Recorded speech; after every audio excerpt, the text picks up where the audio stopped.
Right, so I'm here with Jake. He's one of our trainers. He's been training with us since it's about 3 years, is it? 2, 3 years? Yeah, something like Yeah. So a little bit after COVID, wasn't it? that. Yeah. Different. I'm just going to fire some questions at you, so we can get to know a bit more about you, what you do, what makes you tick, the kind of things you like to train, and yeah, that kind of thing, really. So, what got you into fitness, and how did you end up training with us at Aldridge Personal Training? Fitness wise, I've always just done it as a kid. I think as a kid, I was a runner, like most of us when we grow up. We just started getting into running. It's the most basic sort of fitness. Then I joined the military, and then from there, it was just military fitness, running, circuits, weight training, and then there's other stuff that we did for that type of fitness. As I was leaving, we had to see what we wanted to go into, like qualifications wise for civilian street. And as I was looking through the qualifications, one of them came up saying being a PT, and it made sense. I was good at fitness, so it made sense. Why don't I just get paid for it? So that was the original sense what I was going in. As I was doing my qualification in lockdown, it was the information I was reading when I was doing my qualification. So in lockdown, obviously we couldn't do any one-to-ones or anything like that. So they basically give you not a script, but all this reading materials, and it was like, okay, read that, go over the training. We'll see you in 4 months' time, and that was it. As most of our qualifications are. But as I was reading it, it was one of the first times in my life that I always struggled with school. So any time it came to reading, it never went in. But this is one of those things that just sunk into the brain, and from that point, it kind of made it started to fill into my groove a little bit with getting into the world of fitness or the professional side of it. But I don't think I really truly knew that I was meant to be a PT until I got to my first gym. As soon as COVID got lifted, I went to JD Gym for about 6 months. But when I started getting clients from there, I think that's when I truly knew I wanted to be a PT, because when you obviously start giving back to clients and people, and you're seeing you improving their quality of life, that's when you truly know, like, this is the job for you. But I think a year or two past that, and when I left there, that's when I went to Aldridge Personal Training Club, and sat down with Tom, and we had a discussion about what the gyms entailed and stuff like that. And that was more my groove, because it was more of a private gym. We could, have, it wasn't busy. It was quiet, and we could have more focus on clients instead of having a really busy gym. And if you've ever been to a busy gym on a 5 o'clock, it's insane. You can't even hear each other talk and train, and you can struggle to get on pieces of equipment. But with a private gym, you've got all the equipment in the world. So you can do what you like without an obstruction in the way. So it makes your life a lot easier. And then fast forward to today, still doing the same stuff. It's just keep going, keep building up. Solid, brilliant, perfect. How would you describe your coaching style in 3 words? Hard, strict, and rigid. It's the military background. I'm black and white. You see what you get. Like, that's it. Like, you want results, I'll get you results. There's no messing about. I'll get you there from A to B. And that's it. Yeah, brilliant. What's your number one client transformation story that sticks in your mind, and why? One client who sticks out. It's really hard to say. There's never been one person truly, just because the amount of people that I've helped, there is no one person in mind, because when you improve quality of life, it's improving quality of life. It's everyone's the same sort of thing. You help one person, and it's the same quality. It's really hard to pick one though. I think most of my clients that have come really close to saying number one. They're all on subpar levels because they all do really well. There's not really one person that outshines everyone. I've never truly had that where one person has just outshined everyone. But everyone's also always on the same line of progression in terms of it. But I really can't think of one person whatsoever. I've had people who've lost a lot of weight, but also had people who've had injuries and they've fixed their injuries. So they're both, to me, they're both on par with what my biggest achievement is in terms of it. Incredibly difficult to answer. I don't have one person. I just can't answer that. What about top three? You got a Who? top Top three, three? three that are all level, not necessarily what first spot, like three, just that jump to mind. Okay, I've got a new girl she's quite young. She's in her 20s, early 20s. But she's soaking everything in, like all the information. She's doing what I'm telling her to do. There's no excuses whatsoever, and she's just getting it done. And that's in me because that's the type of person I am. So she mimics my strengths in terms of that, and she'll go very far because of that. As a coach, you can see in a person who's going to make it and who's going to really struggle. And when someone just picks everything up straight away, you know that person's in for a very long, successful journey of fitness. But she's only been with me for a couple of months, but I can tell she's on the right tracks to becoming great. I'd say a second person. I think the biggest weight loss person I've ever had would be Danny. I think she came from like 120 kilogram to all-time peak. I think it was about 98, 97 kg. No, she dropped down to 90 kg. It was 90 kg. So she dropped 30 kg, which is 60 pounds overall. So she's my biggest weight loss client. I'd say for a third one, if I had to go more injury prone, who's the biggest? Oh, actually, I'd say biggest one. My third one is when I'm working with. I'd say working on the autistic kids. So they're awesome. They're always a treat. Like that's almost like they're in a situation where everything is really difficult and it's not their fault. But they still get it done. Same again, it's not an excuse. Like they're not using an excuse to progress. They are just they've got what they're given and they're making as best as use of it. And it's always good to see when you're training those type of clients, they just get it done. And like I said, they don't use the excuse. Nice. What would you say to someone that was nervous about stepping into the gym? Not even just our gym, but any gym, like a first timer. What would you say? I would say you have to take it a step at a time, one foot in front of the other. Try not to let the gym overwhelm you and also the people in the gym overwhelm you. Everyone is in there for their own reason. No one really cares about other people in the gym. It's just all in your head. Everyone else has felt the same walking in the gym.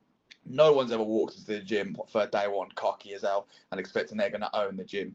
No one's ever done that. Everyone's always had the same feeling of an anxiety level. But every day you go, it gets easier and it gets easier. You meet new people. It gets more comfortable. Your exercises, you start to know more about what you're doing, and that makes it a little bit easier. Okay, nice. Pet peeves and passions. What's the one thing in the fitness world that you wish people would stop doing, and one thing that you wish people would do more of? I'd probably say one thing is people stop doing is, if I had to say a big thing, for me, it's the yo-yo thing. It's the stopping halfway through the year, or they get into a summer body, get into the goal, and they just stop full stop, and they go on holiday, and they come back, and then that's it. Like it's very much basically just thinking about one's tiny little goal, where health and fitness is important to everyone. You should look at the whole perspective of your future. You're looking to prolong your quality of life, and not just that quick fix of like a summer body or whatever. What was the second question? One thing that you wish people would do more of? More of, I would say, more PT. No, I'm joking. Shameless plug. Sorry, free on these. No. You know, more coaching.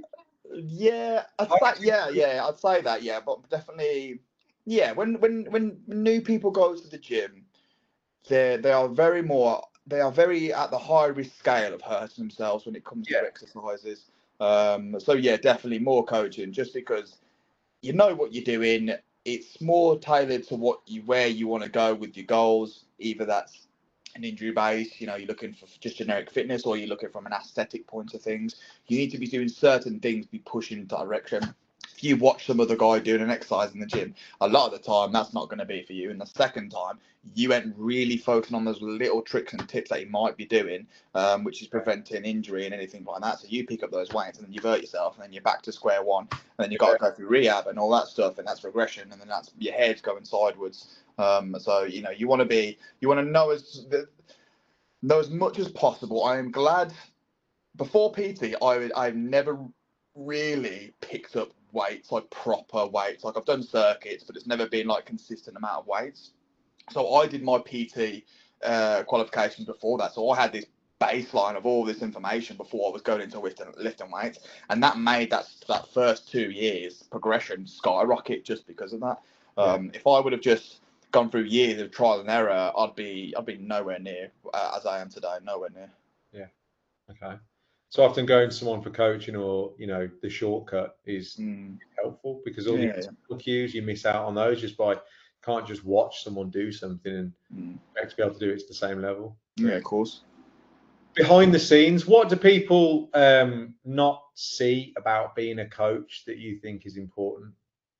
What do people not see about being a coach that's important? I'd probably say the biggest things, right, is having someone in your corner. I think when you are by yourself and you're on this journey, it's a very lonely journey, because this lifestyle that a lot of us go into is selfish, because you're doing something for yourself.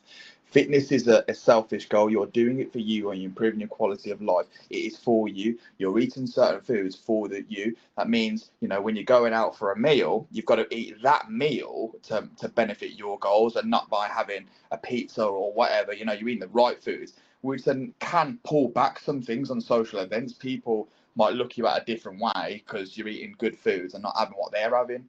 But having that someone in your corner, it feels like you're not alone. Like someone's backing you the whole way, and it almost feels like you've got expectations. Then someone's giving those expectations and realistic goals to really push for, and not just have be blind in the dark. Do you know what I mean? It's like, okay, am I doing this right? Am I doing this right? When you've got a coach, they're going, okay, you're doing this right, you're doing this wrong. We need to get rid of the A, and we need to start involving B, and then that starts helping you. You don't reach as many plateaus then, and then you start to really progress, because plateau is the biggest problem of the fitness injury when it comes to your own goals. A lot of the time, even as coaches, we always hit plateaus, but Yeah. we know what to do to surpass those plateaus. It's very normal, but a lot of people don't know about those things. It comes from experience, and that's the only way you really can get through it, is having a coach who's experienced.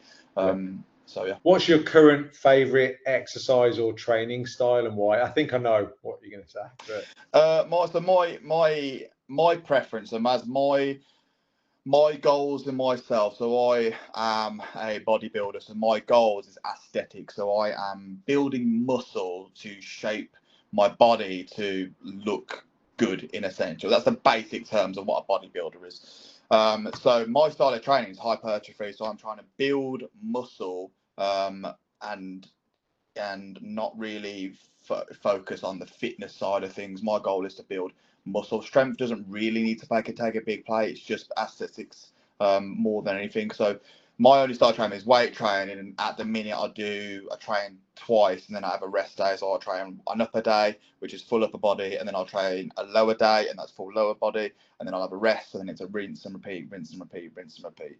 But that goal is, or that style of training is tailored to me, and that only works for me because of my job and my life. If I've got to spend 2 hours in a gym, a lot of people can't do that. Some people only can get 45 minutes. That style of training isn't tailored for you, because you won't have the time to do that. So you've got to really know what style of training suits you, and what you're capable of doing within your goals and your lifestyle, and the realistic things of all of it. 100%. All right, rapid fire round. I've got a couple of questions just to fire at you. Tea or coffee? Coffee. Squats or deadlifts? Oh God, I would say squats, but I've just started to get into deadlifts again. But squats is better at building muscles. Squats. Okay, all right. Early bird training or night owl? Early bird, easy. Early bird, okay. Pre-workout, yes or no? Used to say yes, don't need it as much anymore. Just stumps recovery, so I'll just stop taking it. Okay. Strength training or cardio? Strength training. Don't even say cardio. It's like me. Maybe gag. That's the C word. C word. Okay. Why this gym? Why do you like being part of Aldridge Personal Training? I just like the private part of it all. It's not busy. You know, you get that time, that one-to-one. You can talk to them. And if it's only you two in the gym, you know, you can talk about deeper things, and you don't have to look over your shoulder to see if the person next to you is listening in. Because when you get into personal training, there's a lot that's involved, and it's not just the training side of things; it's a mental side of things, and and life gets hard, and you need to talk about these things so the coach understands where you're coming from. And it can be really hard to do that in a commercial gym when it's everyone's around you. You know, when it's just you and that other person in the gym, you can have that deep conversation while still training, and it gets the trainer to know you a lot better then. Yeah, yeah, it does. It helps. Then they know what you're going through as well, so you can plan around that. Yeah, perfect. All right, final word. If someone was sat at home and they've seen our posts, some of the progress that we've got, some of the interviews that we've done with clients and coaches and all that kind of stuff, thinking, should I join? What would you say to them? I'd say you won't know till you try it.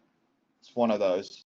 You could ignore it and go on about your day, but what if that one thing does help you? You won't know until you dip your foot into the pool and give it a try, because you never know, you might try. And it's not like we're going to keep you here. You know, you can try it, see how it feels, and if it's not meant for you, it's not meant for you. But if it is meant for you, wicked, you've got your foot in the door. You can explore that. Loads of possibilities to go down to in terms of classes or PT or anything like that. It just you don't know till you try. Perfect. Brilliant. Awesome. Thanks for taking the time, Jake.